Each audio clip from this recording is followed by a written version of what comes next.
see how truly massive the system is. Airports across the country have closed as far south as Dallas Fort Worth International Airport, and right now it is slamming the Midwest with ice, sleet, and snow. St. Louis, Kansas City, and Milwaukee could be among the city's hardest hit with snowfalls. Milwaukee.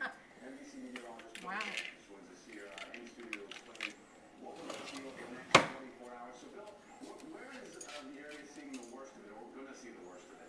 Pretty much the state of Missouri right now, Thomas. I mean, it is game on in Missouri. We're getting 2 inches an hour of snow. Now, Kansas City is colder. It's a lighter, fluffier snow blowing all over. St. Louis on the other side of the state, you're getting a mixture of sleet. Well, look at the storm here. The green is the rain. We've even had severe weather down around New Orleans this afternoon. The white is the snow, and the heavy snow That from Missouri is the water tower. I'm amazed you can see it. Yeah. Couldn't see it a while ago. Arkansas, look at the winds on the backside. 45-mile-per-hour gusts from Wichita all the way down to Dallas. The winds are still getting a little gustier as I speak in Chicago. You can kind of see the snow in the chairs. Kind of gives them an indication of how deep it is. Pretty soon the blues at the heavy moderate. It's hard to say. It's blowing around the way it is.